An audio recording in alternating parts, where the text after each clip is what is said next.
अंतरिक्ष में पहुंचने के लिए हमें धरती के कितने किलोमीटर ऊंचे तक जाना होगा, या कहें कि अंतरिक्ष कहां से शुरू होता है। जिस तरह धरती के अंदर मुख्य और उप मिलाकर 5 परतें पाई जाती हैं, उसी तरह धरती के ऊपर भी परतें होती हैं, जिनकी संख्या 5 होती है।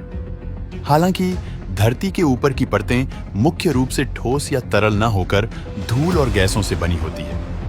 इन परतों का नाम कुछ इस प्रकार है: ट्रोपोस्फियर, स्ट्रेटोस्फियर, मेसोस्फियर, थर्मोस्फियर और एक्सोस्फियर। इनके नाम आपको भले ही अटपटे लगे, लेकिन इनका काम सुनकर आपको बेहद खुशी होगी, क्योंकि इन्हीं की वजह से तो हम और आप जिंदा हैं। धरती से लेकर ऊपर 12 किलोमीटर तक के क्षेत्र को ट्रोपोस्फियर यानी क्षोभमंडल कहते हैं। ट्रोपोस का मतलब है बदलाव, और सच कहें तो यहाँ बदलाव ही बदलाव है। मौसम बदलता है, बादल बनते हैं, बारिश होती है, तूफान उठते हैं, और कभी कभी इंद्रधनुष भी यहीं से झांकता है। यही वह परत है जहां बादल तैरते हैं और बारिश बरसती है। हवाओं की दिशा और स्पीड यहीं तय होती है, जिससे कभी तूफान आता है तो कभी ठंडी हवा। शुरुआत के 2 से 3 किलोमीटर तक आपको हवा सामान्य लगेगी, लेकिन ऊपर जाते जाते ऑक्सीजन कम होने लगेगी, जिससे आपकी सांसें भारी होंगी और बिना ऑक्सीजन सिलेंडर के ज्यादा देर रहना मुश्किल हो जाएगा। इस परत के 10 किलोमीटर की ऊंचाई पर ही सामान्यतया हवाई जहाज उड़ते हैं। यहाँ इतनी ठंड और प्रेशर की कमी होती है कि इंसान को अगर बिना किसी उपकरण के छोड़ दिया जाए तो वह सीधा बेहोश हो जाएगा। धरती की 90% गैसें जैसे ऑक्सीजन और नाइट्रोजन वगैरह इसी परत में कैद हैं। अगर ट्रोपोस्फियर नहीं होता तो धरती पर मौसम नहीं होता, न बारिश, न बादल, न तूफान जैसे बुध, और हमारे चांद के पास कोई ट्रोपोस्फियर परत नहीं है, इसीलिए तो वहां न बारिश होती है न ही कोई ऑक्सीजन होता है। अब अगली परत के बारे में जान लेते हैं, जिसका नाम स्ट्रेटोस्फियर यानी समताप मंडल है। यह परत 12 किलोमीटर से लेकर 50 किलोमीटर ऊपर तक फैली होती है। जैसे ही आप इसमें कदम रखते हैं, आपको एहसास होगा कि यहाँ का माहौल धरती से कितना अलग है। जहाँ ट्रोपोस्फियर में तूफान, बारिश और बिजली कड़कती है, वहीं स्ट्रेटोस्फियर में आकर सब कुछ शांत हो जाता है। यहाँ मौसम का कोई खेल नहीं होता। मतलब अगर आप यहाँ खड़े हैं तो नीचे के तूफानों को बस दूर से देखते रहेंगे। इस परत में हमारी ओजोन लेयर मौजूद है, जो सूरज से आने वाली खतरनाक अल्ट्रावायलेट किरणों को रोकती है। अगर यह ओजोन परत न होती तो धरती पर जीवन कभी भी सुरक्षित नहीं रह पाता। यहाँ पहुंचकर ऐसा लगता है जैसे आप इंसानों की सुरक्षा करने वाली एक जादुई ढाल के सामने खड़े हैं। कई बड़े जेट विमान और सुपरसोनिक प्लेन इस परत में भी उड़ते हैं, क्योंकि यहाँ हवा बहुत स्थिर है और मौसम की गड़बड़ी भी नहीं होती है, जिससे उड़ान स्मूथ रहती है। जहाँ ट्रोपोस्फियर में आप जैसे जैसे ऊपर जाते हैं तो तापमान गिरता है, तो वहीं स्ट्रेटोस्फियर में नियम बदल जाता है। यहाँ ऊपर जाते जाते तापमान बढ़ने लगता है, क्योंकि ओजोन लेयर सूर्य की ऊर्जा को सोखकर गर्मी पैदा करती है। अगर कोई इंसान बिना स्पेस सूट के यहाँ पहुंच जाए तो सांस लेना असंभव हो जाएगा, क्योंकि यहाँ ऑक्सीजन बहुत कम है। इसके साथ ही तेज यूवी किरणें आपकी त्वचा और आंखों को जला सकती हैं। लेकिन एक बात पक्की है, यहाँ खड़े होकर आप धरती का नजारा पहले से कहीं ज्यादा साफ और अद्भुत देखेंगे। नीला आसमान हल्का हल्का काला पड़ने लगेगा और आपको महसूस होगा कि आप धीरे धीरे अंतरिक्ष के करीब पहुंच रहे हैं। अगली तीसरी परत जो आगे आएगी वह मेसोस्फियर यानी मध्य मंडल होगी, जो 50 किलोमीटर ऊपर से लेकर 85 किलोमीटर ऊपर तक फैली होती है। यही वह परत है जहां धरती को बचाने वाला फायर शील्ड मौजूद है।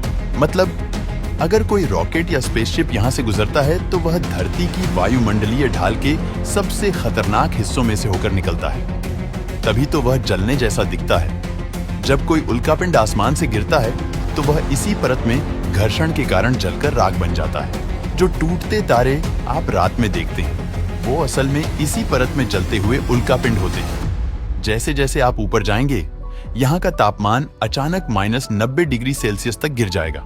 मतलब यह धरती का सबसे ठंडा क्षेत्र है। यहाँ पर हवा इतनी पतली होती है कि सांस लेना नामुमकिन है और शरीर तुरंत ठंड से जमने लगेगा। बिना स्पेस सूट के यहाँ कुछ सेकंड भी जिंदा रहना असंभव है। लेकिन अगर आप स्पेस सूट पहनकर यहाँ खड़े हैं तो आप हर सेकंड आकाश में जलते हुए उल्का पिंडों का लाइव शो देख सकते हैं। एक बात शायद आपको कंफ्यूज कर रहा होगा कि जब यहाँ इतनी ठंड है तो फिर उल्का पिंड जलते कैसे हैं? दोस्तों, जब उल्कापिंड या स्पेसशिप तेज रफ्तार से मेसोस्फीयर में घुसते हैं तो वे हवा के अणुओं से बहुत जोर से टकराते हैं। यह टकराहट इतनी तेज होती है कि इनमें घर्षण पैदा हो जाता है। यही घर्षण चीजों को जलाता है, ना कि मेसोस्फीयर की ठंडक या गर्मी, जैसे आप अपने हाथ को गर्म करने के लिए ठंड में रगड़ते हैं। बिल्कुल ऐसा ही और भी ऊपर जाने पर चौथी परत मिलती है, जिसका नाम थर्मोस्फीयर यानी तापमंडल है। यह परत 85 किलोमीटर से लेकर धरती के 600 किलोमीटर ऊपर तक फैली होती है। थर्मोस्फीयर वह जगह है जहां पृथ्वी और अंतरिक्ष एक दूसरे को हाथ मिलाते हैं। यहाँ गर्मी है लेकिन महसूस नहीं होती, यहाँ रोशनी है लेकिन अंधेरा भी है, और यहीं से शुरू होता है इंसान का असली अंतरिक्ष सफर। वैज्ञानिकों ने धरती और अंतरिक्ष की सीमा 100 किलोमीटर की ऊंचाई पर मानी है। इसे कार्बन लाइन कहते हैं, मतलब 100 किलोमीटर ऊपर पहुंचने पर आप अंतरिक्ष में पहला कदम रखते हैं। यही वह जगह है जहां सूर्य से आने वाले चार्ज्ड पार्टिकल्स धरती के मैग्नेटिक फील्ड से टकराकर आसमान में हरे, नीले और लाल रंग की रोशनी पैदा करते हैं, जिन्हें हम ऑरोरा कहते हैं। यह नजारा ऐसा लगता है जैसे आसमान में जादू हो रहा हो। आपके फोन का जीपीएस, टीवी के चैनल, मौसम की जानकारी, यह सब काम इसी लेयर में घूमते हुए सैटेलाइट की वजह से होता है। इतना ही नहीं, इंसानों का घर यानी इंटरनेशनल स्पेस स्टेशन भी इसी परत में घूम रहा है। इस स्पेस स्टेशन की स्पीड लगभग 27,600 किलोमीटर प्रति घंटा है। तभी तो इसमें रहने वाले एस्ट्रोनॉट 24 घंटे में करीब 16 बार सूर्योदय और सूर्यास्त देखते हैं। यहीं से रेडियो सिग्नल धरती पर वापस बाउंस होकर आते हैं। इसी वजह से पहले के जमाने में बिना इंटरनेट भी दूर दराज के लोग रेडियो सुन पाते थे। 5वीं और आखिरी परत का नाम एक्सोस्फीयर यानी बाहरी मंडल है।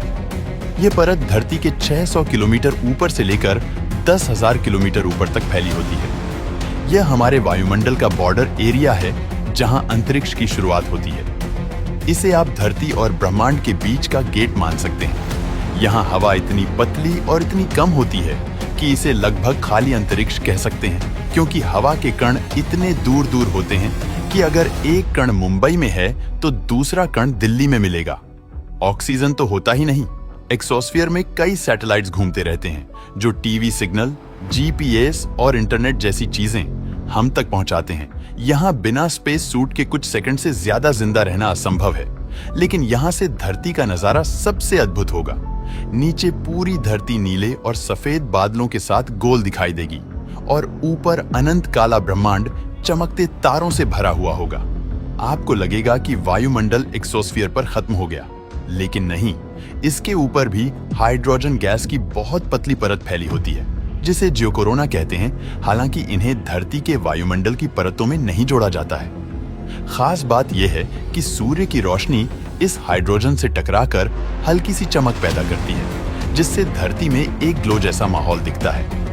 वैज्ञानिक कहते हैं कि अगर आप चांद पर खड़े हों और सही उपकरण से देखें तो धरती एक हल्की नीली ग्लो से घिरी दिखेगी। इसके बाद मैग्नेटोस्फीयर आता है, जो धरती से 1000 किलोमीटर से ही स्टार्ट हो जाता है और ऊपर लाखों किलोमीटर तक जाता है। ये वह अदृश्य ढाल है जो धरती के अंदर जो कोर है उससे निकलने वाले लोहे के चुंबकीय क्षेत्र से बनता है, जो सूर्य के सामने धरती से 60,000 किलोमीटर ऊपर तक होता है। लेकिन सूर्य के विपरीत दिशा यानी धरती के पीछे यह फील्ड कई लाख किलोमीटर तक पूंछ की तरफ फैली होती है। अगर मैग्नेटोस्फीयर न होता तो सूर्य हमारी धरती को पल भर में अपने सौर तूफान से जलाकर खाक कर देता। धरती और सूर्य की दूरी की बात की जाए तो लगभग 15 करोड़ किलोमीटर निकल कर आती है, यानी धरती के 100 किलोमीटर ऊपर से करोड़ों किलोमीटर में अंतरिक्ष ही फैला हुआ है। हालांकि इससे भी आगे अंतरिक्ष है जो अनंत है।